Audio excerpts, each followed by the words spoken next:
Hello hello, मैं Sanjay sir अपने channel अपने और आपके चहीता चैनल अल्ट्रा बायो पे आपका बहुत बहुत स्वागत करता हूँ एक बार फिर से। और आज मैं आपके लिए एक बहुत ही लाजवाब, बेहतरीन और नॉलेजफुल वीडियो लेके आ रहा हूँ परागण की क्रिया। आमतौर पर मैंने पिछले वीडियो में आपको परागकण के ऊपर बहुत अच्छा वीडियो बना कर दिया, आपका रिस्पॉन्स भी मुझे बहुत अच्छा मिला। लेकिन आज मैं उसी का अगला कड़ी परागण में पढ़ाने वाला हूँ। परागण क्या होता है पहले आप ये समझ लें। परागण को इंग्लिश में बोलते हैं पॉलिनेशन। परागकण और परागण ये दोनों अलग अलग है, याद रहे, आप इसमें कंफ्यूज ना हो। परागण और परागकण, परागकण यहां देखें क नहीं है, क अनुपस्थित है यहां पे इसमें, तो इसलिए परागण और परागकण दोनों अलग अलग होते हैं। हम यहां परागण पढ़ा रहे हैं, परागकण मैं आपको पढ़ा चुका हूं। तो यहां पे परागण होता क्या है? जब किसी पुष्प के पराग कोश का परागकण, जब किसी पुष्प के पराग कोश का परागकण उसी पुष्प पे या किसी दूसरे पुष्प के वर्तिकाग्र पे जाता है तो इस क्रिया को परागण कहते हैं। ये जो परागकण होते हैं वो मेल गैमेट होते हैं, और ये जो वर्तिकाग्र होती है वो स्त्री जननांग होती है। तो मेल गैमेट का, या ये कहें कि पुरुष जनन कोशिका का स्त्री जनन कोशिका पे जाना, ये परागण कहलाता है पुष्प के पौधे के संबंध में। तो यहाँ पे परागण का मतलब जब किसी एक पुष्प का परागकण किसी उसी पुष्प के वर्तिकाग्र या दूसरे पुष्प के वर्तिकाग्र पे जाता है तो इस क्रिया को परागण कहते हैं, पॉलिनेशन कहते हैं। पॉलिनेशन दो प्रकार के होते हैं, परागण दो प्रकार के होते हैं। एक होता है स्वपरागण और एक होता है परपरागण। स्वपरागण और परपरागण, मैं अभी आपको स्वपरागण का विधिवत जानकारी दूंगा, परपरागण बाद में मैं आपको पढ़ाऊंगा। स्वपरागण का मतलब होता है, स्वपरागण ऐसा परागण जिसमें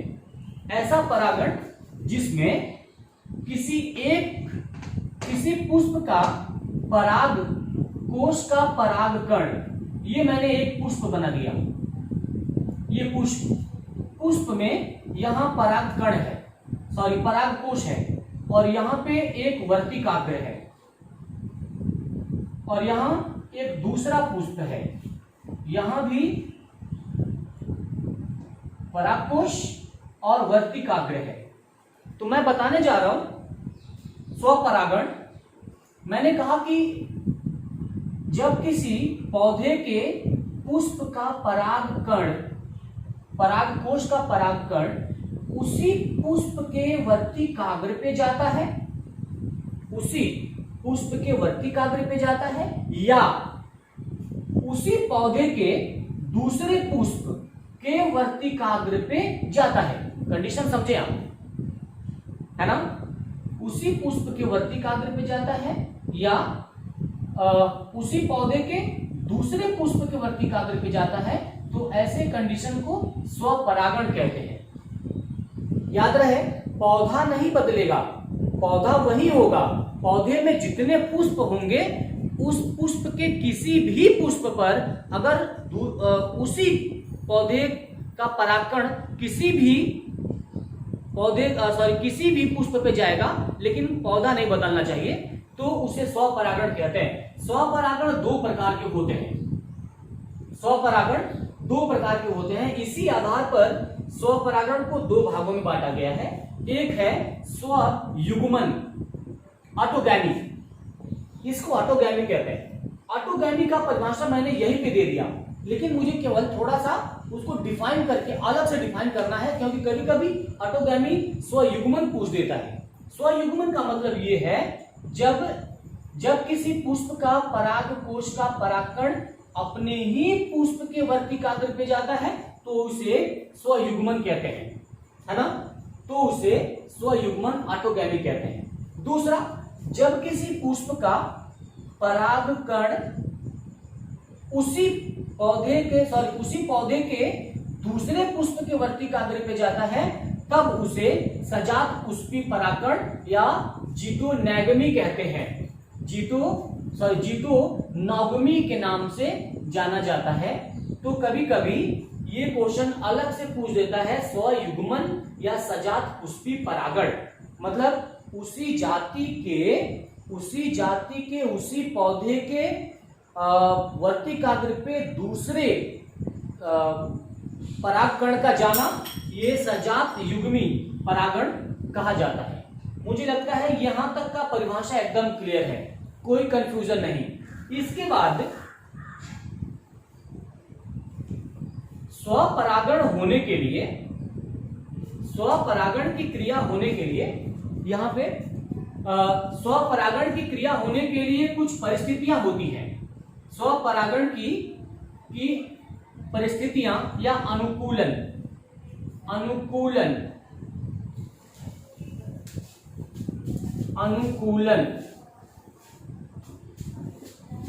या परिस्थिति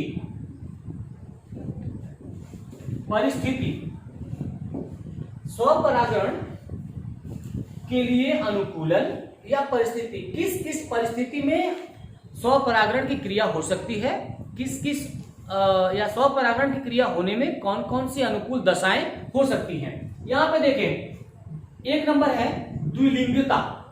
द्विलिंगता का मतलब यह है कि स्वपरागण होने के लिए पौधे को द्विलिंगी होना आवश्यक है, अर्थात एक ही पुष्प में नर और मादा जननांग दोनों होने चाहिए, है ना। कोई भी पुष्प है अगर आपके पास, उस पुष्प में नर और मादा दोनों जननांग होने चाहिए, तब स्वपरागण की क्रिया आसानी से होगी। जैसे मैंने यहां एक पुष्प ले लिया, है ना, इस पुष्प में यहां ये हो गया वर्तिकाग्र और ये हो गया परागकण, परागकोश। यहां ये फटेगा, यहां से इसी पे जाएगा, क्योंकि ये द्विलिंगी है ना, ये नर है और ये मादा है। तो अगर नर वाला मादा पे जाता है और पुष्प नहीं बदलता, तो इस प्रकार के जो पौधे हैं वो द्विलिंगी पौधे कहलाते हैं। तो स्वपरागण के लिए ये बहुत आवश्यक है कि पौधा द्विलिंगी होनी चाहिए। दूसरा, सहपरिपक्वता। सहपरिपक्वता का मतलब होता है एक साथ परिपक्व होना, अर्थात नर और मादा, किसी पुष्प में अगर नर और मादा दोनों अंग विद्यमान हैं, ये तो पहली आवश्यकता है, नर और मादा का दोनों का होना। अगर दोनों हैं तो ये भी आवश्यक है कि दोनों का एक साथ परिपक्व होना भी आवश्यक है। अगर दोनों में से एक कुछ दिन पहले परिपक्व होते हैं और दोनों में से एक दिन बाद परिपक्व होता है, तो परागण के बाद जैसे अगर परागकोश पहले परिपक्व हो गया और वर्तिकाग्र बाद में परिपक्व होता है, तो अपरिपक्व वर्तिकाग्र परागकण के साथ निषेचन की क्रिया नहीं कर सकती, या परागण की क्रिया नहीं हो सकता, या फिर ये कहें कि वो परागकण को एक्सेप्ट ही नहीं करेगी, क्योंकि अभी वो परागण के लिए तैयार नहीं है। तो इसलिए परागकोश को और वर्तिकाग्र को दोनों को एक साथ परिपक्व होना चाहिए। दूसरी भाषा में ये कहें कि जैसे मानव जीवन में भी शादी से पहले लड़के और लड़की दोनों अगर परिपक्व होते हैं तो जीवन ज्यादा सुखी होता है। सेम कंडीशन, नर और मादा, पुष्प का नर और मादा दोनों जननांग एक साथ परिपक्व होने चाहिए, तब उस अवस्था में नर जनन अंग का परागकण मादा जनन अंग के वर्तिकाग्र पे जाएगा, तो परागण की क्रिया कुशलतम तरीके से होगी। तीसरा है स्वपरिपक्वता में कुछ एग्जाम्पल मैंने छोड़े हैं, मैंने यहां लिख रखा है गुलाबाश और पीली कटेली, ये दो ऐसे पुष्प हैं जो सहपरिपक्वता का गुणधर्म निभाते हैं। कभी कभी शॉर्ट टाइप क्वेश्चन यहां बनता है कि निम्न में से किसमें सहपरिपक्वता का गुण पाया जाता है, गुलाबाश और पीली कटेली। तो इसमें से अगर एक है तो उस पर टिक करेंगे हम। बहुविकल्पी या शॉर्ट टाइप क्वेश्चन में भी ये क्वेश्चन पूछता है सपरिपक्वता क्या है, सपरिपक्वता का एग्जांपल दीजिए, या सपरिपक्वता निम्न में से किसमें पाया जाता है, गुलाबांश और पीली कटीली। ये बहुत इंपॉर्टेंट क्वेश्चन है। द्विलिंगता का परिभाषा भी आपसे सीधे सीधे शब्दों में पूछेगा। द्विलिंगता क्या है, तो ऐसे पुष्प जिसमें नर और मादा दोनों जननांग होते हैं उस पुष्प में, तो उस पुष्प को द्विलिंगता का गुण कहा जाता है उस पुष्प में। निमीलितता, निमीलिता ये बहुत इंपॉर्टेंट टॉपिक है क्योंकि ये आमतौर से बहुत कम देखने को मिलते हैं। जब ऐसे पुष्प जो कभी खिलते ही नहीं, ऐसे पुष्प जो कभी खिलते ही नहीं लेकिन उसके अंदर नर जनन अंग और मादा जनन अंग दोनों होते हैं। नर जनन अंग का परागकोश फट जाता है। हटने के बाद वो वर्तिकाग्र पे झड़ जाता है। वर्तिकाग्र पे झड़ जाता है मतलब ये कोई पुष्प है जो पूरी तरीके से बंद है, ये पूरी तरीके से बंद है। इसमें ये परागकोश है और इसमें ये वर्तिकाग्र है। समय होने पर ये पुष्प फूलेगा नहीं या खिलेगा नहीं, है ना। परागकोश यहीं पे फटेगा, बंद पुष्प में ही परागकोश फटेगा और यहां से परागकण बाहर निकलेंगे और किसको, वर्तिकाग्र पे जा गिरेंगे, तो फिर ये फल में बदलने लगेगा। इस प्रकार की जो क्वालिटी है उसको निमीलिता का नाम दिया जाता है। खट्टी बूटी ऐसा ही एग्जाम्पल है और मूंगफली ऐसा ही एग्जाम्पल है। ये दोनों से भी क्वेश्चन बनते हैं कि निम्न में से निमीलिता का गुण किसमें पाया जाता है, तो आमतौर पे खट्टी बूटी का ही एग्जाम्पल देता है और अगर नहीं दिया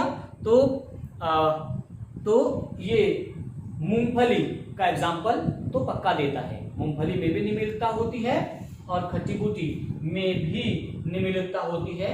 तो इस तरह से स्वपरागण की क्रिया के लिए अनुकूल परिस्थितियां, है ना, अनुकूल परिस्थितियां ये सब हैं जिसकी वजह से स्वपरागण आसानी से होते हैं। एक क्वेश्चन अलग से स्वपरागण से पूछ देता है कभी कभी। ये पूछता है कि सूरजमुखी में परागण की क्रिया कैसे होती है। सूरजमुखी में परागण की क्रिया कैसे होती है, सूरजमुखी में परागण की क्रिया कैसे होती है, बहुत इंपॉर्टेंट है। सूरजमुखी में परागण की क्रिया, सूरजमुखी में परागण की क्रिया स्वपरागण और परपरागण दोनों होती है। केवल परिस्थिति जिम्मेदार है कि उसके साथ कौन सी परिस्थिति है। परिस्थिति के आधार पे उसमें स्वपरागण और परपरागण की क्रिया होती है। कहने का मतलब ये है कि सूरजमुखी का जो बनावट होता है उसमें ये जो है इसका पराग कोश होता है और ये जो है इसका वर्तिकाग्र। आप देखें वर्तिकाग्र बिल्कुल अलग है।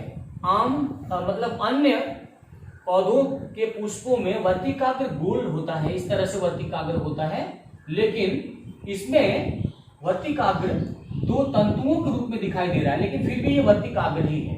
होता क्या है, इसमें परागकोश पहले विकसित हो जाते हैं। मैंने यहां कहा इस सहपरिपक्वता, लेकिन यहां पे सहपरिपक्वता का गुण दिखाई नहीं दे रहा है।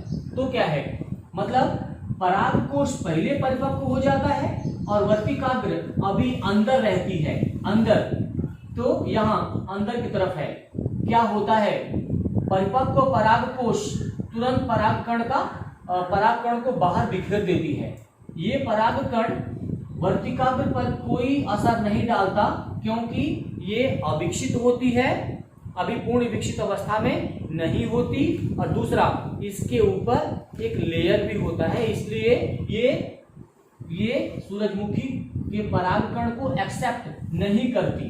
बाद में कुछ दिनों के बाद ये जो वर्तिकाग्र है ये बाहर निकल जाती है और ऐसे निकल जाती है बाहर। इसको बोलते हैं स्टिग्मा या वर्तिकाग्र,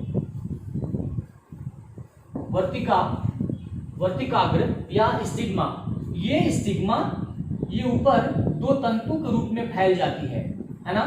तो इस तरह से क्या होता है कि इस तरह से क्या होगा कि ये दूसरे सूरजमुखी के परागकण का वेट करेगी कि वायु के द्वारा दूसरा परागकण दूसरे सूरजमुखी का परागकण आकर के इससे चिपक जाए, तो इसमें पर परागण की क्रिया हो जाएगी। लेकिन अगर पर परागण की क्रिया नहीं हुई तब यही स्टिग्मा नीचे की तरफ मुड़ जाती है, इस तरह से नीचे की तरफ मुड़ जाती है और प्रयास करती है कि अपने ही पुष्प के परागकोश का परागकण इसके पास आ जाए, तो जिससे स्वपरागण की क्रिया हो जाएगी। तो इस तरह से इसमें स्वपरागण और परपरागण दोनों का कंडीशन इसमें बना रहता है। तो सूरजमुखी का परागण बहुत इंपॉर्टेंट है ना, और ये एग्जाम में आने वाले भी हैं।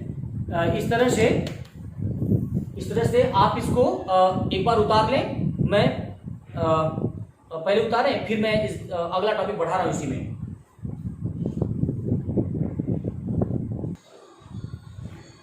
सूरजमुखी के परागण के बाद अब हम लोग फाइनली जो पढ़ने जा रहे हैं वो स्वपरागण से लाभ और हानि की बात करेंगे। सभी चीजों में दो पहलू होते हैं, एक लाभ और एक हानि होते हैं। इस स्वपरागण के प्रक्रिया में भी, प्रोसेस में भी लाभ और हानि की बात करेंगे।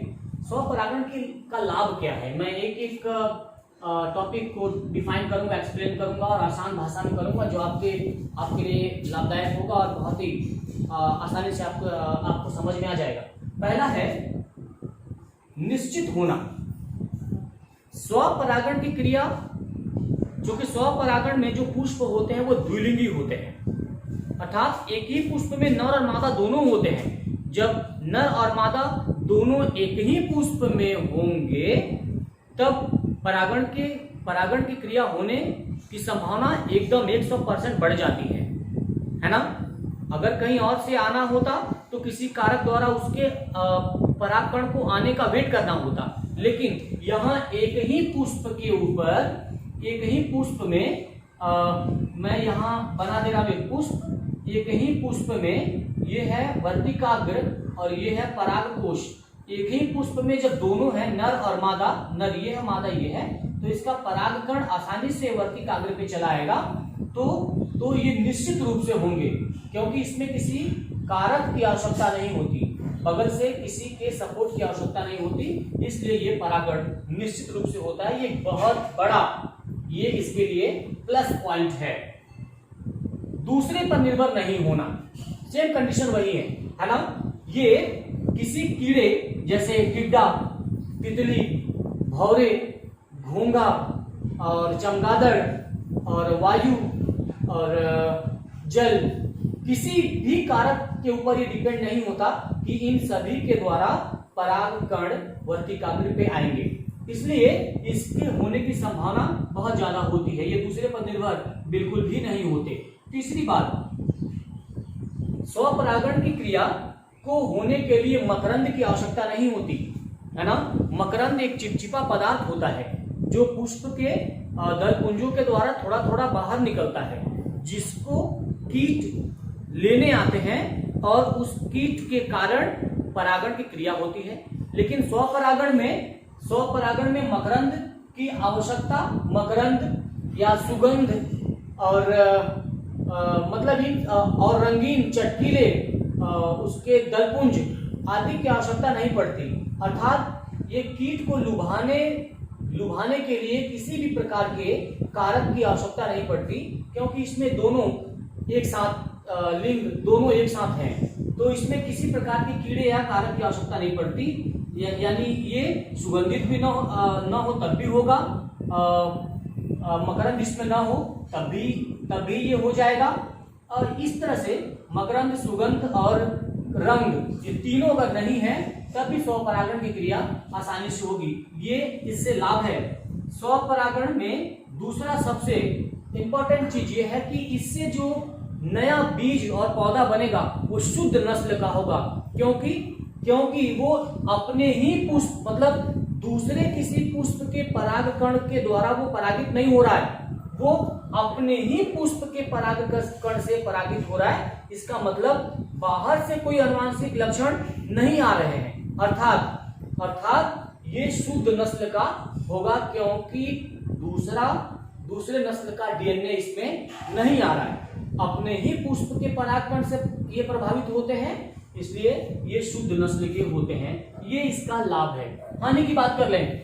हानि, सबसे बड़ी हानि है यहाँ कि इसमें स्वपरागण की क्रिया में नर और मादा दोनों एक ही पौधे के होते हैं, अर्थात इसमें परागण से जो निषेचन से जो नया पौधा बीज बनता है वो कमजोर होता है।